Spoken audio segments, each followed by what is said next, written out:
Let's say that the consensus is that our species, we being the higher primates, Homo sapiens, has been on the planet for at least 100,000 years, maybe more.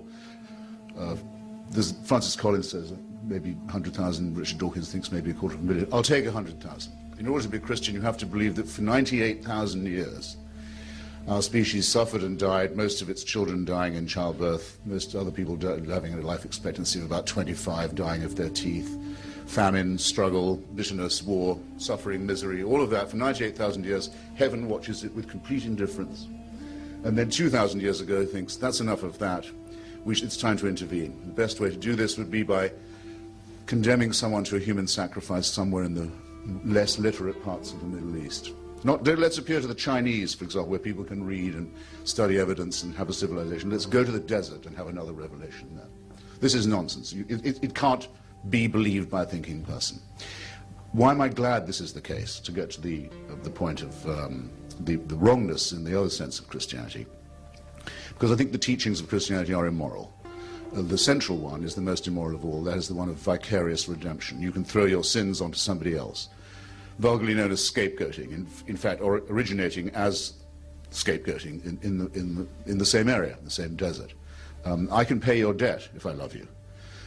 I can serve your term in prison if I love you very much. I can volunteer to do that. I can't take your sins away because I can't abolish your responsibility, and I shouldn't offer to do so. Your responsibility has to stay with you. There's no vicarious redemption. There very probably, in fact, is no redemption at all. It's just a part of wish thinking, and I don't think wish thinking is good for people either.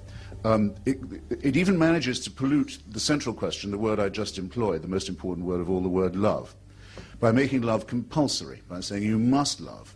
You must love your neighbor as yourself, something you can't actually do, but you'll always fall short, so you can always be found guilty. By saying you must love someone who you also must fear, that's to say a supreme being, an eternal father. Someone of whom you must be afraid, but you must love him too. If you fail in this duty, you're again a wretched sinner. This is not mentally or morally or intellectually healthy, and that brings me to the final objection. I'll condense it, Dr. Lasky, which is that this is a totalitarian system. If there was a God who could do these things and demand these things of us, and who was eternal and unchanging, we would be living under a dictatorship from which there was no appeal, and one that could never change, and one that knows our thoughts and can convict us of thought crime and condemn us to eternal punishment for actions that we are condemned in advance to be taking.